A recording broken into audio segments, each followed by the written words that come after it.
What is up, world? You are in tune to the Cowboys Global Cast. And of course, we are DC4L. We are Dallas Cowboys for life. You got your main man here. You got Tom in the building. Tom, what's good, man? How you be? Yo, what's going on, man? I was just hanging out. I can smell dinner cooking in the kitchen. She's cooking some chicken and potatoes and something. So I'm my nose is distracting me a little bit right now, but I'm ready to talk Cowboys, man. Hey, listen, and Laura can cook, man. She can. She can go. She can go. Believe it. Take it from a fat man. She can get it. She can get it for real. Hey, look, man. Hey, I'm becoming one. There's a lot to talk about. And of course, we're going to get to it, man. The first thing I want to talk about is we had a big loss in the sports family, man. Jim Brown was, if not the best athlete, one of the best athletes that this world has ever seen. I mean, the guy's phenomenal. When we start talking about his attributes, man, Jim Brown was 6'2", 220. That's what you call a man. You know what I'm saying? That's who you call a man. In high school, he led it in football, basketball, track, lacrosse. He 38 points per game as a senior in high school in basketball. He threw 3 no-hitters in baseball. The Yankees was looking at him. I mean, so I forgot to say that. He was football, basketball, track, lacrosse, and baseball. He went ahead and went to Syracuse University, did not get a scholarship. This is crazy. You know, the laws were crazy back then. One of those crazy laws was they wouldn't allow 3 black players to start. And he still averaged 13 points off the bench basketball. He stopped playing his senior year because of that. He made them change the lacrosse rules. He was so good as a middle defenseman. They changed the rules for him. He was the first black Hall of Famer in lacrosse. They say he may still have been the greatest defenseman lacrosse player ever. He in his last college football game, he kicked 3 extra points against TCU. He had 3 tutties and rushed for 103 yards. He was drafted 6th in the NFL draft. One of the things, and the crazy thing is I mean, you know, there was only 2 Hall of Famers, Paul Hornung and another guy that was picked right before him. I think Lynn Swann went to Pittsburgh. Is it Ken Dawson? Is that? No, I don't know if he was a Hall of Famer. I know that definitely Pittsburgh picked one that was a Hall of Famer, and Paul Hornung picked one. He went pick number 1, and he was a Hall of Famer. I still don't think they were better. They were better than Jim Brown. Lynn Dawson. Sorry, Lynn Dawson. Lynn Dawson. Right? Okay. Yeah, sorry, not Ken Dawson. Yeah, no, you good. He said his quote was, "Make sure when anyone tackles you, they know how much it hurts." Right. That was his trademark. In other words, he was bringing the punishment to you. You wasn't gonna bring the punishment to him. You know, he was, like I say, 6th pick in the 1957 draft. He was the first person to ever rush for 200 yards in the NFL game. He was Mr. Dependable. Never missed a game in 9 seasons. Never freaking missed a game in 9 seasons. His worst rushing yards output was 900 and something yards a game. And when they found out at the end of the season what was wrong, he ran the whole year with a broken toe. So he had a broke toe and still rushed for 900 and some yards. And get this, Tom John, 18 touchdowns on a broke toe. If you've ever played with just turf toe, I don't understand how he played with a broke toe. But I have a scene that I'm gonna talk to you about. I got a couple pictures I want to go through, and we'll talk to you about because this is important. And then, you know, his best season ever, he rushed for 1,831 yards in 1 season, right? And that would have, he'd have played a full season like we're playing, that would have been 2,261 yards in a full NFL season. You know, and then they won a title in 1964 and that was the last title that Cleveland ever got. And definitely he retired from football while he was filming this movie, The Dirty Dozen. When he was filming this movie, he retired from football, didn't come back. And the main reason why he retired is because of contract. They wasn't paying him enough.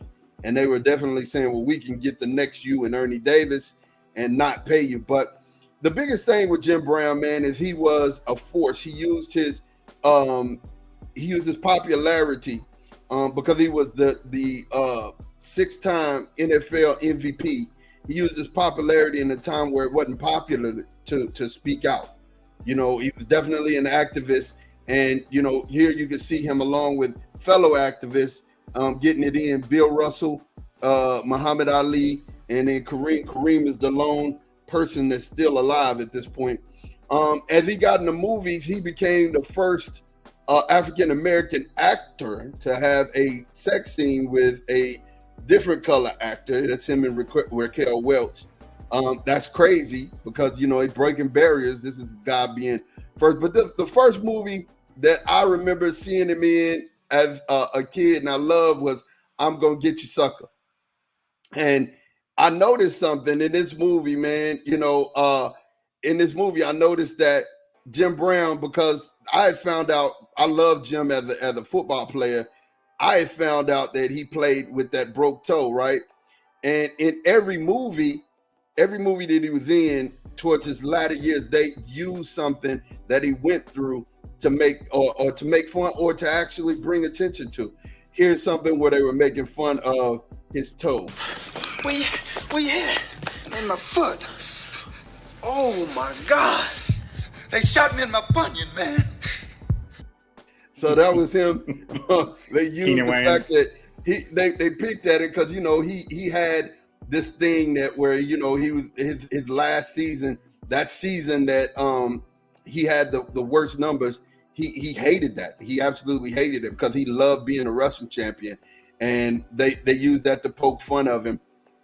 And definitely at this point, man, he played in another movie that with Spike Lee, where he was talking about the abuse, where he was talking about, you know, he played a militant character and, you know, was talking about domestic abuse. And I really think that, you know, him using his own experiences inside of a movie was a good thing. I really think it was a good thing.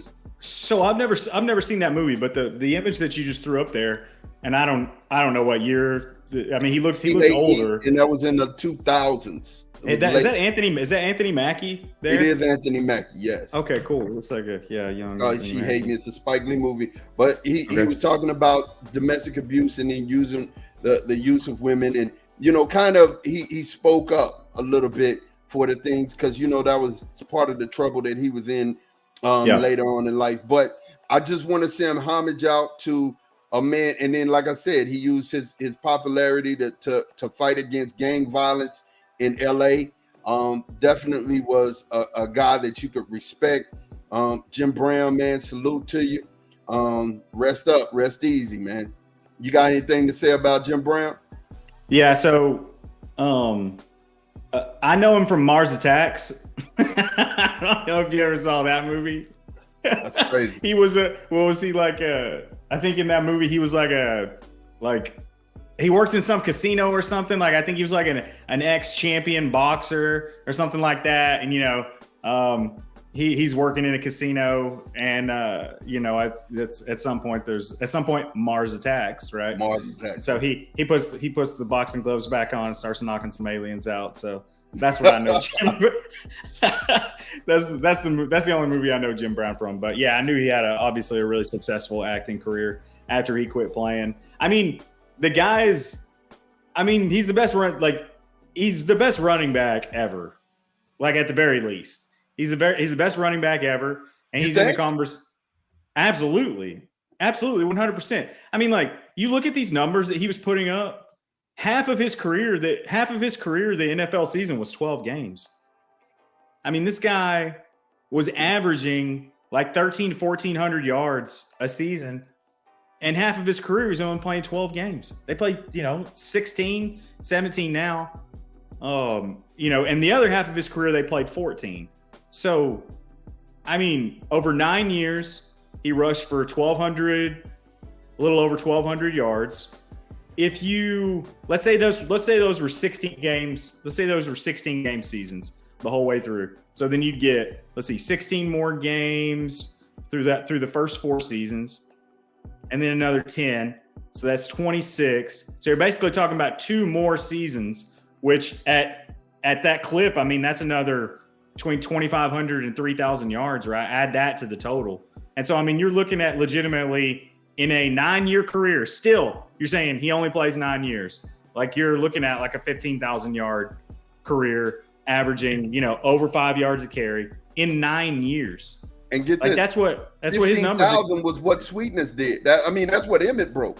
Yes, yeah. Exactly. In 9 years. So, I mean, it's hard to compare eras, but I think really, to me, the only way that you could say that there's another running back that was better is to be one of these people that says, this was a different era and, nobody really compares anymore. And so we're just going to throw that era out and, none of those guys get in the hall anymore. We don't consider those guys great players. And I'm not one of those people. I mean, I think that you have to look at what those guys did relative to the era that they played in. And it's not like, I mean, you said it earlier, the guy's 6'2", 220 pounds, right? That's like Adrian Peterson size, maybe a little bigger in an era where guys were probably, I mean, I'm not looking at it. I don't have it in front of me, but I'm guessing that the average weight of an NFL player is probably 30 to 50 pounds lighter, right? So, I mean, you look at Adrian Peterson and think, man, that's a big back.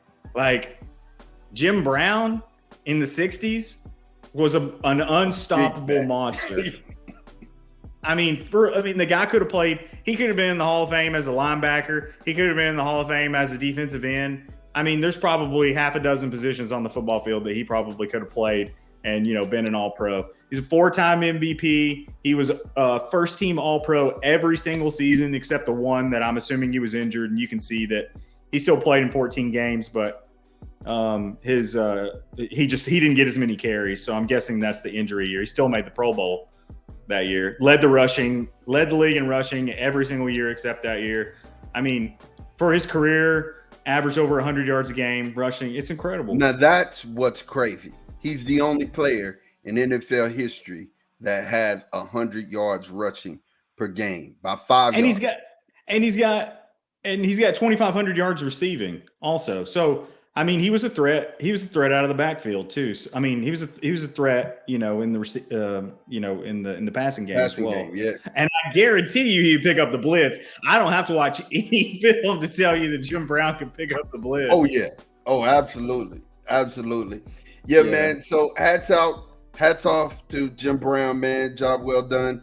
Rest easy, man. Now let's talk about these boys, man. Let's go ahead and let's talk about these boys, man. Look. OTAs is starting this week. OTAs is starting. They're going to be installing a lot of plays. I'm excited to see, what these rookies are going to bring. We went over our depth charts, and we know that, Shoemaker is probably second team on, Jake is going to be first. Shoemaker will be second team on the offensive side. It's looking like Mozzie is either going to be second team or he's going to start with Osa, which would be big. I mean, because that means you're taking Jonathan Hankins' place. But man, overall, when we start to talk about this team, I have to start on the offensive side of the ball, man. Here's where I got to start. Do they know something that we don't about Jalen Tolbert? I mean, we are standing pat on not getting a wide receiver. We're not going after D-Hop, although D-Hop is out here hinting that he'll be traded and that the team he comes up with will be one of the teams that he wants to come up with, right? Which would be right there up the Cowboys alley. But, I mean, let me ask you a question. Do you feel like, and there's a couple of people that we got to talk about on this offensive receiver group, but do you feel like that they know something about Jalen Tolbert that we don't know? I mean, I'm sure that there's a lot of things that they know about Jalen Tolbert that we don't know, but I'm not sure that I don't suspect that it amounts to, making the difference between going out and getting a free agent wide receiver or trading for another wide receiver. Like, I don't think that I'm not expecting Jalen Tolbert to make the leap, I guess is what I'm trying to say. Like, I do think that he could, it's, possibly he could come, he could be a fourth or fifth at the wide receiver position. He could be the fourth or fifth receiver, something like that. And I'd feel excellent about, him going from basically not playing last year to being the fourth receiver on this team. But I kind of take the inactivity in free agency and trades in terms of wide receivers. Like, I take it more to sort of be like, we just like to get everybody in and see what we have. Like, we don't anticipate that there's going to be a lot of I don't think they feel like that they have to make a decision right now. I just feel like they can get guys in, take a look, and then see what they need to do and make a move if they need to. I don't expect that they're going to make a move. I think that they'll roll with who they got. I think that in their eyes, I think that Gallup is going to come back and be close to 2020 Gallup. And there's the next thing. We're pivoting. So go ahead, go into that. I think that that's what we do this every year where you have a guy who's, coming off of a down year or coming off of an injury or whatever. And it's like, oh, he's in great shape. Oh, they interview him. He's like, this is the best I've felt in my life. And that's what everybody says. And like, we acknowledge that, but then, we read about, we read Gallup's comments and we get excited, right? I feel good to hear that Michael Gallup feels good, right? And I don't know how that's going to pan out. He said he feels springy, and that I ain't gonna lie to you. That's scary. If we even get close to pre-injury Michael Gallup, if this man gets 600 to 800 yards, it's a problem down there in Dallas, man. I mean, it is a problem. 600 to 800 yards, 4 TDs, it's a problem. Yeah, I think if Brandon Cooks and CD, stay healthy, you pretty much know what you're going to get from them. And if they can get, like you said, 700-800 yards out of Gallup, and like I think you can expect to get that. I don't know that you're going to get that, but I think that's a fair expectation to have. I don't think he's going to be 1,100 yard Gallup again, but I don't think he's going to be 400 yard Gallup again. I think it's going to be something in between. And so from the Cowboys perspective, if you're saying, all right, we think we can really count on, CD and Cooks, we think they're going to be Mr. Reliable A and B. And, we really think Gallup's going to be a solid, 3. He's going to set up and play the X. And it's like, they don't have a ton of money committed to, Gallup and Cooks, but they've got, 2 years, they're committed to him for 2 years, and they're paying them both like 10 or 12 million, something like that a season. And then, CD, they're going to pay, like CD's going to get paid. Like, I know that we've got a few guys that are all due to get paid at the same time, and maybe one of them doesn't, but CD's not going to be one of those that doesn't. Like, CD's going to get paid. So like, if you feel like, maybe there's a guy out there that we could trade for. Maybe there's a guy out there in free agency that we could bring in, like maybe D-Hop would help things. But like, if you already feel good about those 3 guys, like, why bring in somebody else and mess with that? Like, do you think that D-Hop's going to come in and, catch 80 balls for 1,200 yards, like with sharing time, sharing the field with, Brandon Cooks and CD? Like, I don't think so. Like, I think it's going to be like more like 900 to 1,000 yards. And like, he's also got his injury, concerns, just like Michael Gallup. So I'm not sitting here saying Michael Gallup is, is on the same level as a D-Hop, but it's like, is it even potentially that much of an upgrade that you would, take on the risk of like,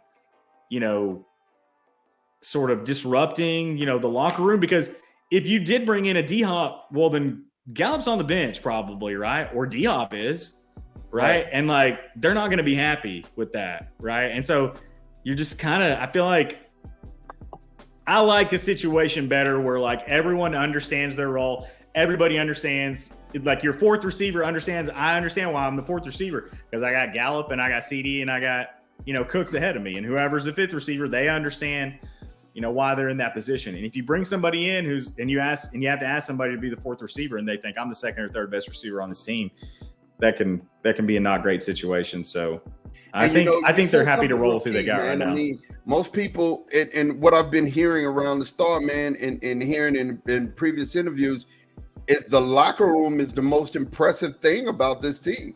Yeah, the I'm surprised to hear that. In the locker room is what they're saying. It is everything. They're saying that it's so upbeat, and the energy, and everybody's excited to get out and show what they could do. Everybody is like, very, very, very, very excited and moving at the same pace as the team.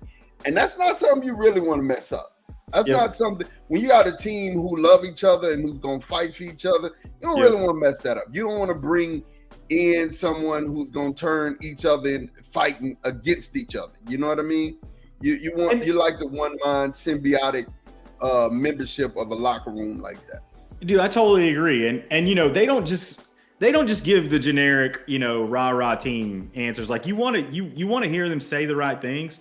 But like, what was it the other day? Tyler Smith said something about like, put me wherever you want. Like, I don't care. That's not an exact quote, but there's been a lot of questions about, is he going to play left tackle? Is he going to play left guard? Like, where's he going to play? And he basically just said like, I do not care. Like, I don't care. Like, put me out there, like, and I'm going to go to work, like, wherever it is. I just want to help the team. I just want to help the team. You know what I'm saying? That's crazy. That's crazy.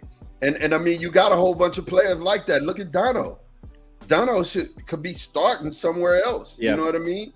Yep. And Dono is not going to always, we're not going to always run that 3 safety look. So that means he's not going to always be on the field.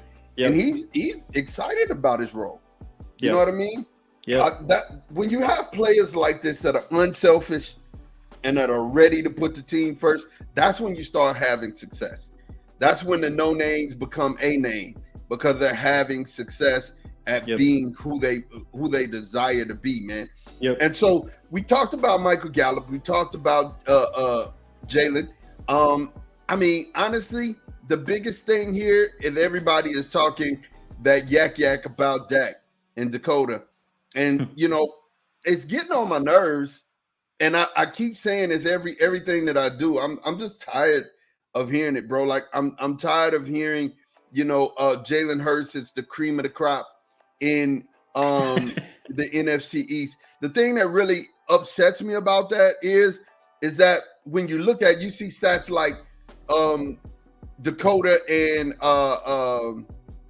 Patrick Mahomes have 25 TDs against the blitz, both of them, and they're leading, right? They're leading against the blitz. That's an elite quarterback play. Now, I'm not calling Dakota elite, but I'm saying he's a really good quarterback, and I hate the people. I had people around me that keep calling him trash, and it's like, I don't understand it. I don't get what you're seeing and what you're not seeing about this guy. And you're saying Jalen Hurts is better, but Jalen Hurts had the worst percentage against the blitz. If you go look it up, he was the last quarterback against the blitz. And in totality, as a quarterback, his legs are great, but that's only going to take you so far. Lamar Jackson, oh man, I'm sitting up. Michael Vick, you know what I'm saying? These are quarterbacks who scrambled and their legs were great and had decent arms. It's only going to get you so far. I mean, what you think, Tom? Am I crazy for having this belief in Dakota of being a good quarterback? No. I mean, you're definitely not. You're definitely not crazy. I don't. As far as like the Jalen Hurts comparisons, or someone thinking that Jalen Hurts is a better quarterback, that doesn't really bother me very much, because I guess it's just really hard for me to like, they're just such different quarterbacks. It's really hard for me to, like, when I'm thinking about who's elite, who's in that next tier, who's in that third tier, I almost have to like just set aside the guys who are more mobile and do more with their legs and say, all right, I'll deal with you later on. I'll rank everybody and then figure out where you fit in just based on feel, because it's so different. It's like a guy goes out and throws for 150 and runs for 150.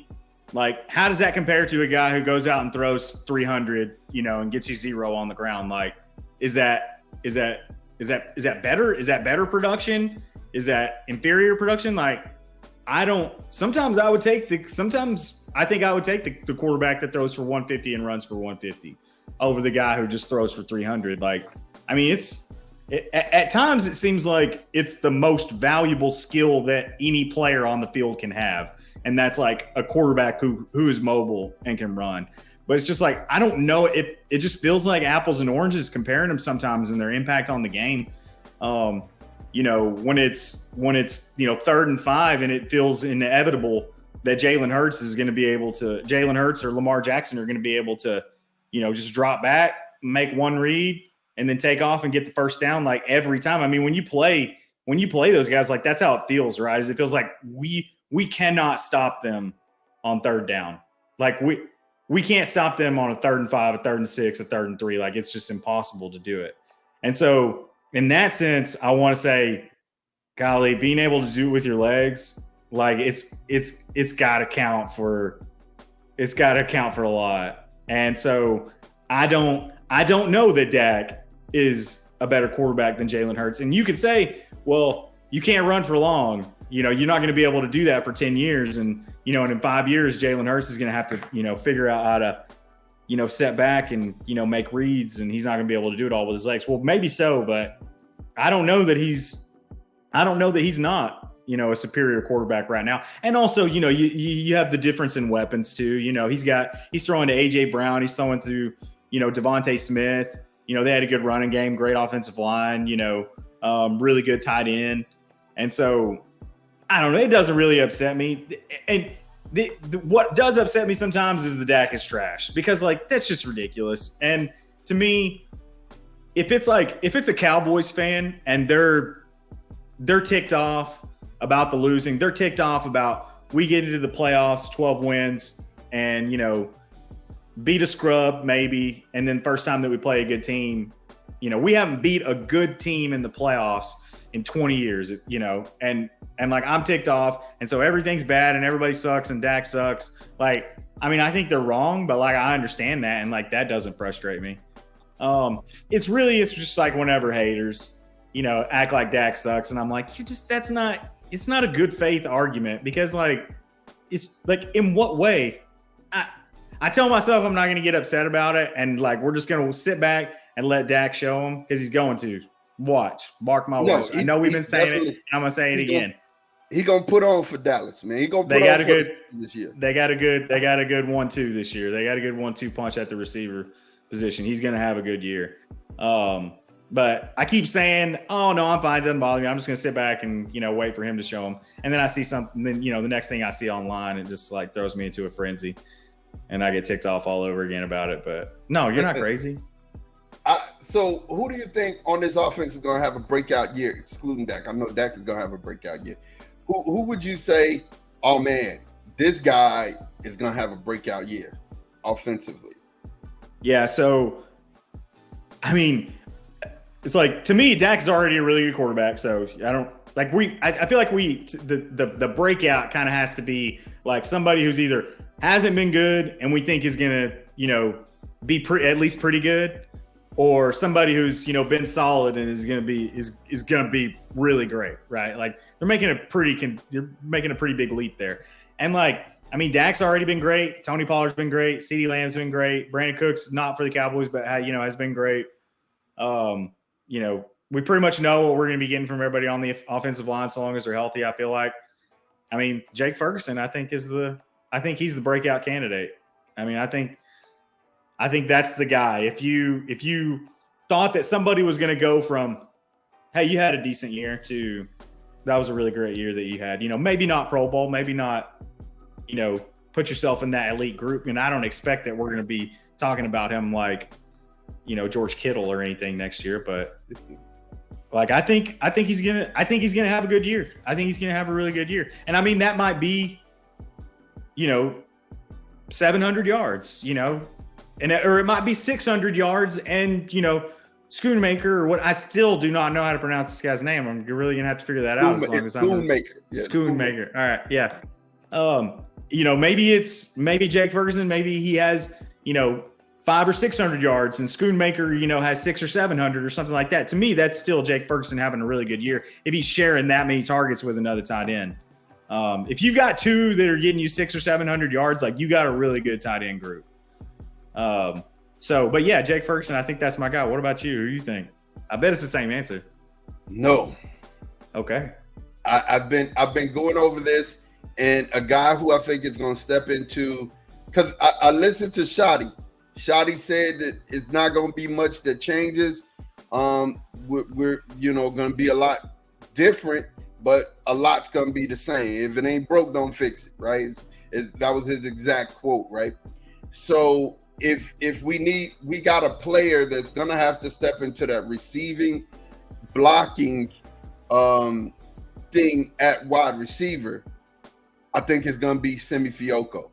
I think Simi is actually going to have a breakout year, being able to block, be in the game because of his blocking ability. He's a big guy, 6'3", 6'4", 230. He's a big guy, and he goes 4'3", right? So I think you're going to end up getting some big gains from Simi, probably like 400 yards, probably like 3 to 4 touchdowns, and he's going to be awesome. That'd be awesome. Again? I said that'd be awesome. I would love that. I think he'll be in the game blocking a lot as a wide receiver. So, I think the offensive breakout player would be Simi Fehoko. I don't know what everybody's trending pick would be. Of course, Deuce Vaughn, and I would love to say Deuce, but I don't know how many carries they're going to set up for Deuce and put in for Deuce. But I think he's going to be a valuable part of the offense. I think we're going to get a lot of misdirections and counters and run some to the edge with Deuce, and I like that, but I don't know if he'll get enough to where it's going to be. Deuce is the breakout player of the year. He's an offensive candidate for MVP, under Dakota. I think Dakota is going to be the guy, but I think, if we're looking at, people who are going to step up, Simi was hurt all last year. He did play. He did get in the game before he got hurt, right? And now he's back, and I see him next to Dakota a lot in the voluntary workouts, and you just see him starting to gain confidence, and I think he'll probably gain more as everything goes on and when we get into training camp. So let's flip the ball, man.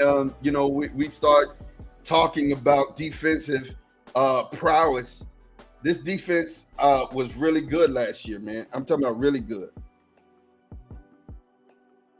And being that this defense was so good last year, we improved in one major area. To me, two major areas, right?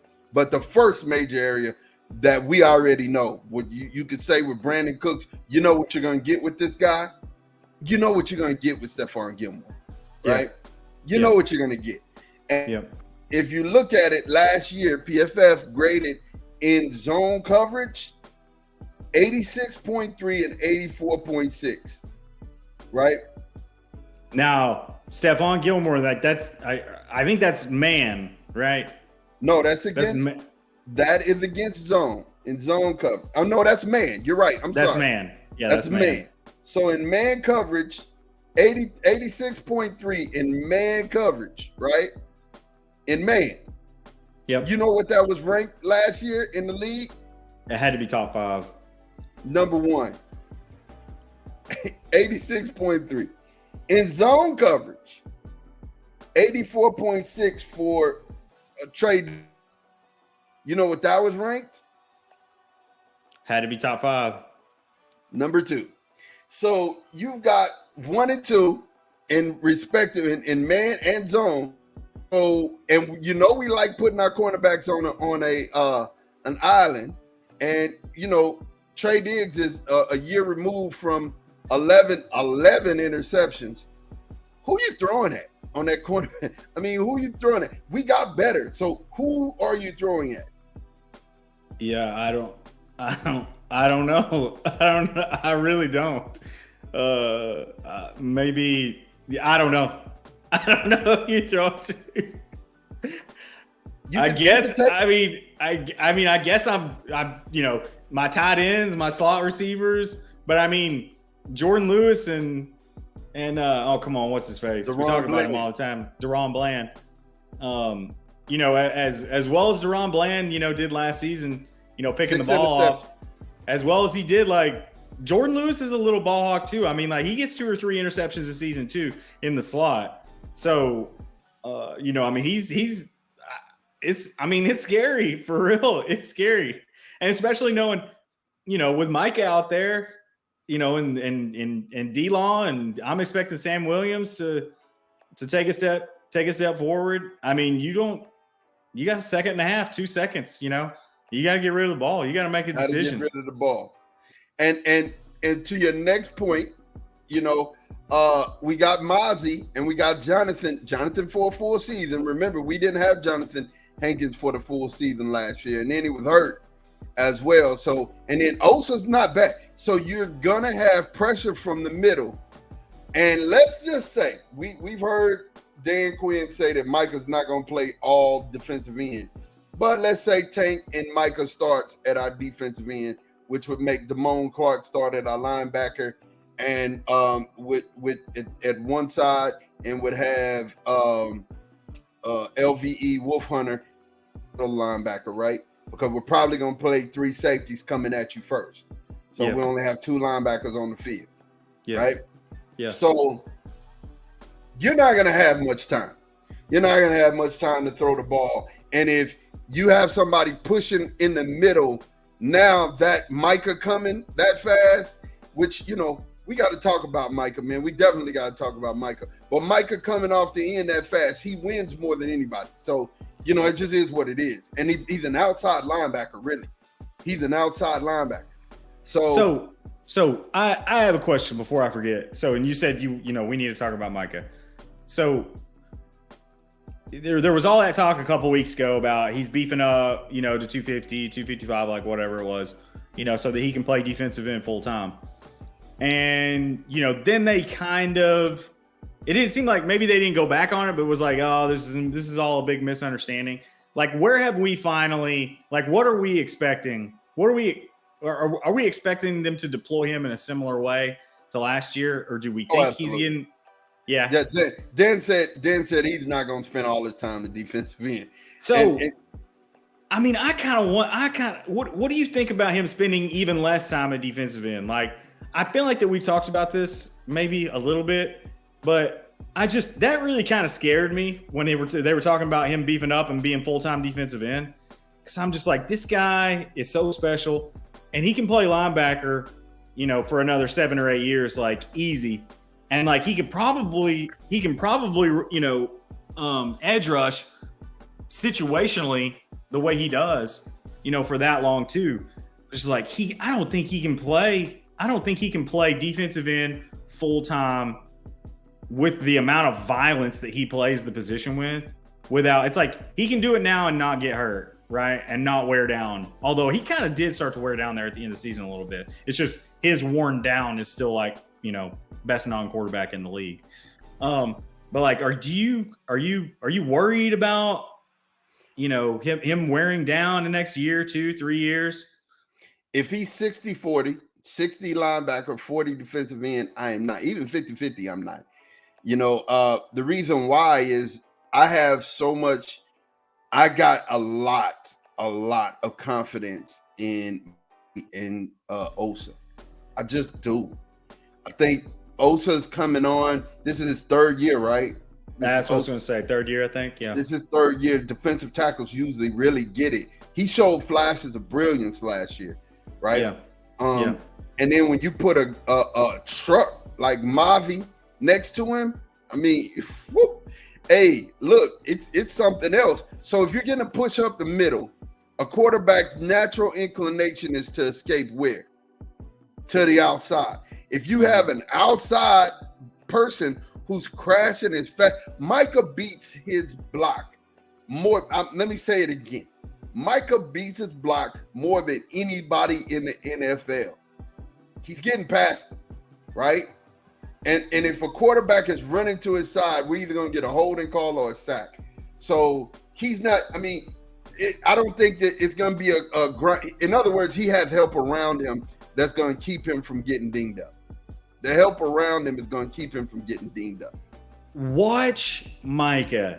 If you're a Cowboy fan, and especially if you're not a Cowboy fan, this isn't even particular. Like, if anybody's listening to this and you're not a Cowboy fan, watch a Cowboy game, and when the defense is on the field, just watch Micah Parsons and just watch him for an entire game. All right, because this is what he still doesn't. I mean, I know that this is going to be his third year, so I mean, it's only 2 years, but this is the best defensive player in the league. This is the best non-quarterback in the league, in my opinion. And honestly, I don't think it's close.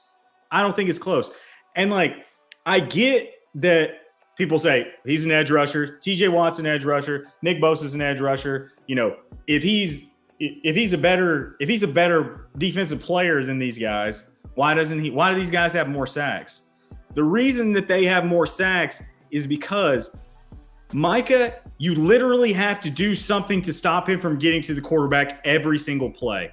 If you just leave somebody out there on him one-on-one and you don't, and the quarterback, if he's feeling pressure, doesn't, flush out away from him, and if you don't incorporate all of these 3-step drop, throws, and if you don't run the ball more, if you just run your offense like you normally do, he's going to have 3 sacks a game, every single game. And Nick Bosa, like a Nick Bosa type, he's more like, he's one of the best pass rushers in the league, right? I mean, like, this guy, if he keeps up this pace, this guy's going to be a Hall of Famer, right? Like, he's a great player. But it's more like, stop you. Pass rushers. There was a play in the San Francisco game that he was getting up the field. He saw was a screen to Debo, went out and covered Debo. They were getting ready to throw back to Debo. Micah was in coverage. He was rushing the passer at first, but recognized the play and got in coverage. That's what's different about Micah. Micah can actually get in coverage and play a wide receiver. The speed element of Micah Parsons makes him just ridiculous. It just makes him ridiculous. I totally agree. But and that's being generous, even if you take away all those other things and you just compare pass rushing ability, he's the best pass rusher in the league. Like, you pretty much have to sell out to stop him. Like, okay, so I'll ask you this. You've been watching the Cowboys closely for 35, 40 years, right? Easily. Okay, so DeMarcus Ware, all-time great pass rusher, right? Yeah. 12 to 20 sacks a year, right? He's like 15, 16 years, something like that. Like, during his 8 or 9 year prime, right? Is DeMarcus Ware, is he a better pass rusher than Micah Parsons? No. Was he a better pass? Is not, right? It's not even, it's not a question, right? No. And so I don't we're talking about a guy. We watched DeMarcus Ware his entire career, and we understand he's one of the all-time best pass rushers. And you've been watching Micah. He's a Hall of Famer. And you've been watching Micah for 2 years, and you say, oh, this guy's just better. This guy's just a better pass rusher. And he can do all those other things that you're talking about. How is that guy not the best? How is that guy not the best defensive player in the league? He is the best. It's not even. He plays for the Cowboys. It's not even a question. It's this is what I always tell the Luka haters. That's what I tell the Luka haters out there too. And I know it's a Cowboys podcast, but it's I watched Dirk Nowitzki for 20 years, and I understand he's arguably a fringe top 20, top 20, top 25 player ever. And Luka is without a doubt, it's not even close. He's way better than Dirk ever was. And so you just man, it's the Cowboys hate, man. I swear. It is. Micah, man. I know we're not going to sit here and rant about Micah for 10 minutes, but I just had to get that in. The truth. Micah Parsons is one of the greatest defensive players we've had an opportunity to watch since Lawrence Taylor. He's dynamic. He's that type of guy. You have to scheme for him. You have to make sure that he's accounted for on every play. If not, he will disrupt everything you got going on. Because like I said, he can change from a pass rusher to a pass defender in a heartbeat. He got that type of speed. He can run your quarterback down from the opposite side of the field. He has that type of speed. He can throw your lineman back with a bull rush and tear your quarterback up. He has those type of moves. He's got everything he needs to be an elite pass rusher, an elite defender, elite football player. He will be a Hall of Famer. He will be. Without a doubt. And all that with Tasmanian devil like attitude. He's a dog. He's a dog.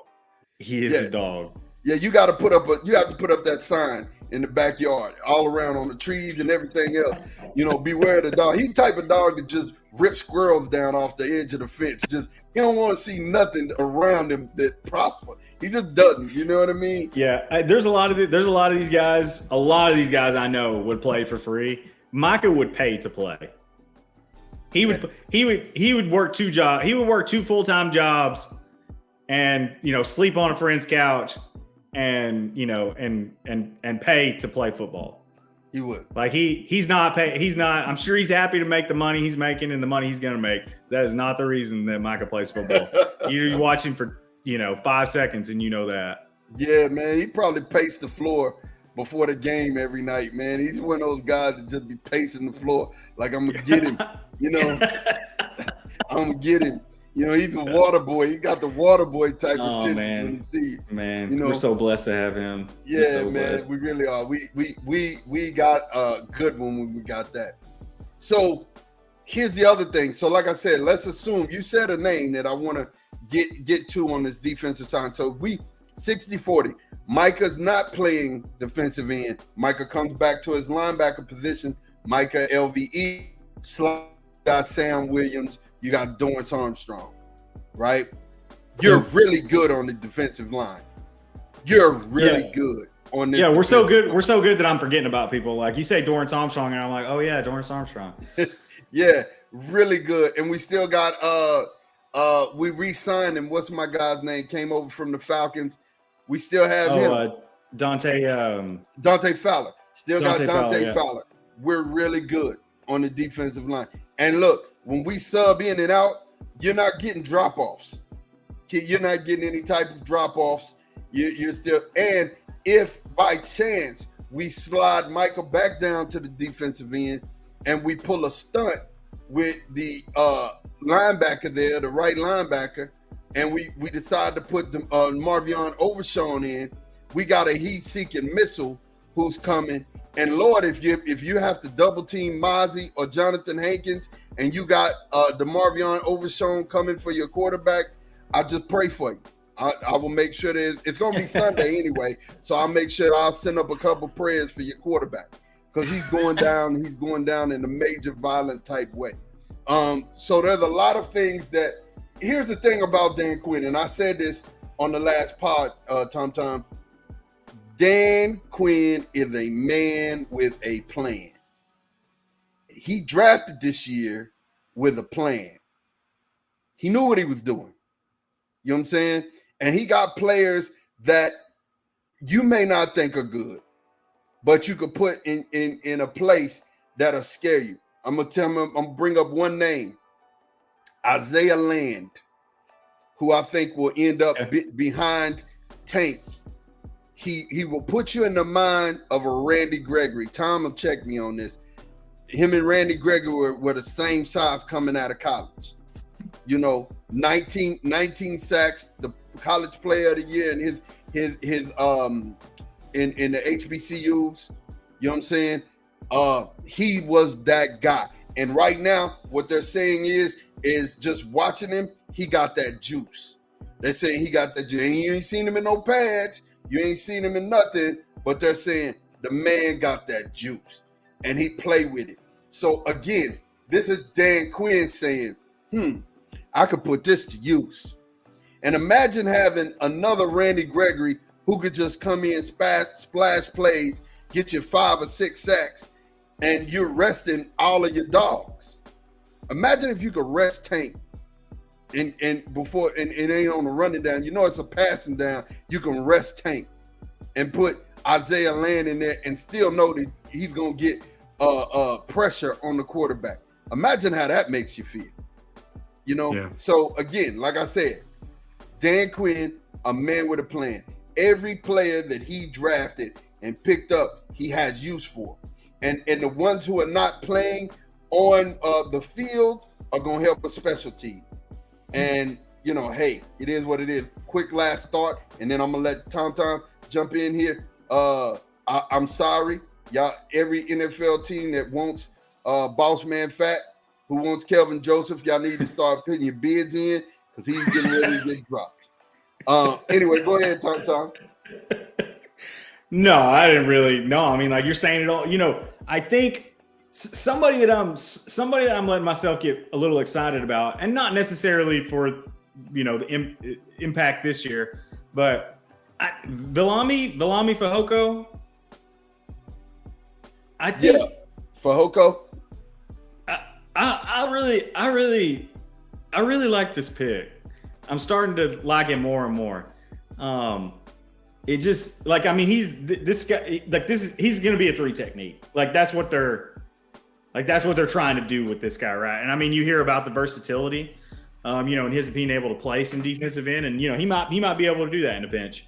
But it really seems to me like that they see a potential 3 technique, you know, in the making. And it's just like, not everybody, you're always looking for 3 technique pass rushers, and there's just not that many, right? If you've got one, you're lucky. There's probably only a few really good, you know, 3 technique pass rushers. And I really like the guy. He needs to put on 10 or 20 pounds. You know, they say he went from like 225 to like 260 or something like that one season. So I don't think they're really concerned. Yeah. Let's just go ahead. I saw he said something. Go ahead. Pedigree, Tom. Yeah. Vita Vea is his family. Palabu is like uncle or something like that. They play uncles. They listen. That let me know something. That's this, and you can't coach that. Yeah. He got that. He's another one that I feel like has that dog in him, right? Yeah.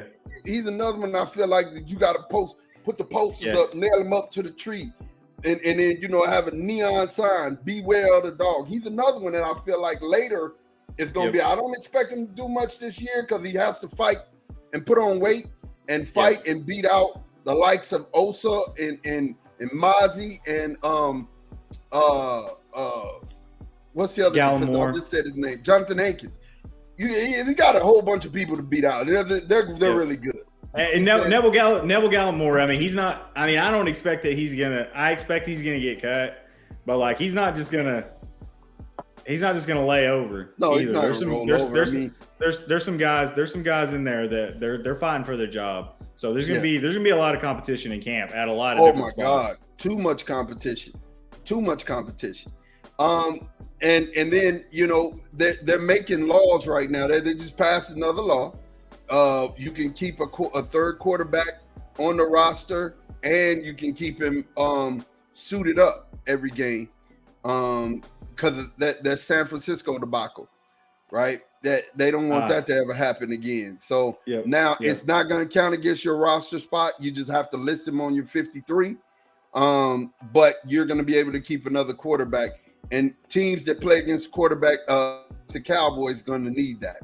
They're going to need that. They're going to need that security. This was already the number 1 pass rush defense in the league, but putting these guys in these key places who just all out got speed, and who all out are just dogs who knows that. Like I said, Isaiah Land knows how to get to the quarterback. Fehoko knows how to get to the quarterback. And you only got so many men up front. So if you say, just for instance, humor me, please. If you end up having to double Mozzie Smith, that means you got a running back and a tackle over there on Micah. It means Tank got one-on-one, right? Or Isaiah Land or Dorrance Armstrong or Fowler got one-on-one, right? And it means Osa got a one-on-one. These guys are going to beat their man. Somebody beats their man. right? So like you're talking about pass rushing situations, but more importantly, well, I don't know more importantly, but probably equally as important is that in running situations, that's an extra linebacker that's running free too, which is incredibly important. And if Damone Clark takes a year 2 jump, he's coming down here with reckless abandon. You know what I'm saying? He's got his hair's burning and he's coming. And LVE Wolf Hunter is just gonna make a tackle. He's not gonna try to stick his face in there because his neck, but he's gonna make the tackle. He's sure-handed with the tackles. You know what I'm saying? Yeah, he's a good tackler. He's a good tackler. He's not lining anybody up, but he's a good tackler. Yeah, sure-handed. So, I mean, and we didn't really even talk a lot about the safeties because they are what they are. I mean, Curse is top 5, top 6 safety in the league. You know what I'm saying? Malik Hooker's really good, and Dono is just as good as all of them. So safety-wise, we're good, man. And they fit perfectly in this defense, right? Yes. Like Micah and the defensive line, like they make things easy. They make things easy on everybody. But like I feel like specifically those 3 guys, because they're physical safeties. They like to hit. If you need them to, make one quick decision and go attack the ball, like it's just like this is a perfect. I'm not articulating myself very well on this point, but this is a really good group that fits in perfectly with this team. In particular, Curse and Donovan Wilson, in my opinion. Yeah, and they're deep. They're really deep. Yeah, Izzy, Hooker, McQuamu, they got some. Yeah, Izzy, Bale, they're still back there. You know what I'm saying? Yeah. I'm still not quite sure about what we even have with Marquise Bell, but like maybe there's something there. Maybe there's something. Yeah, no, there's something there.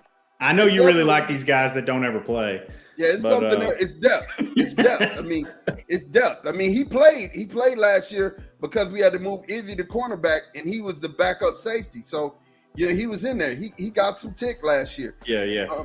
But I think Izzy is the thing. He could play cornerback too. I think they feel like they got something in this Eric Scott Jr. You know what I'm saying? So I mean, he's taking another spot. Jordan Lewis, Deron Bland.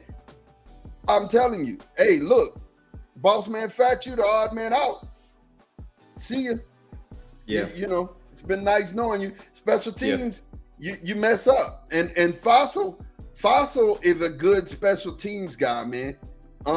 Bones is out here acting like, hey, man, he's already recruiting a kicker right now. He's like, San Francisco ain't cut him, but hey, let's go get him when they do cut him. You know what I'm saying?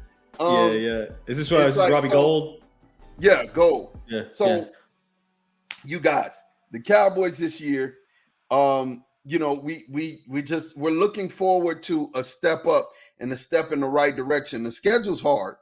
I mean, the schedule's hard, but the schedule is what it is. You play who you play every year. You just got to strap it up, pop your helmet on, get ready and let's go. You know what I'm saying? So with OTA starting this week, you're going to hear from us a couple more times. We're going to chop it up and we're going to talk about some things. Tom, you got a parting shot, man? Yeah, I'm not gonna rant on Dak. I feel like that's what I've been doing like every parting shot. I'm not gonna do that again. No, and it's not sports related. Man, I feel like there's a lot of good movies out right now, and I've been seeing every single one of them. Guardians of the Galaxy 3. If you haven't seen, go see that if you like the Marvel movies. A super great end to that trilogy. Seems like they're gonna do more, but in some fashion. I don't know what that's going to look like. Great soundtrack. Great, of course. It has a great soundtrack. But I mean, honestly, I thought it was the best of the 3. I thought it was super good. Great ending. Fantastic movie. If you haven't seen Air and it's out somewhere, go see Air. So a lot of fun. Another one that I think people are sleeping on a little bit. Guy Ritchie's The Covenant with Jake Gyllenhaal. That's another good one. Afghani veteran and his interpreter. It's about their relationship and stuff. Super cool movie. Anyway, there's a lot of good stuff out there right now. Good time to get to the movie theater. You seen any of those? You seen Guardians, right? I know Air's on Amazon. The Covenant I'm gonna look for, because I remember seeing the advertisements for that. I want to see. You'd like it. It starts off a little slow. I thought first 10 minutes I was like, oh man, this is gonna be a big bust, and it got really good. It'll make you feel stuff. Get your Kleenex out. Yeah. Hey, this is a basketball parting shot. Carmelo Anthony hung him up today. Man, I remember Carmelo. Carmelo took my heart away from me against Texas. The only time Texas made the Final Four. Well, the only time I seen them make the Final Four. And it really, hurt my heart. And I remember thinking, man, this guy's good. This guy's good. Didn't know how quite good of a scorer he would be. He made himself a scorer when he came into the league.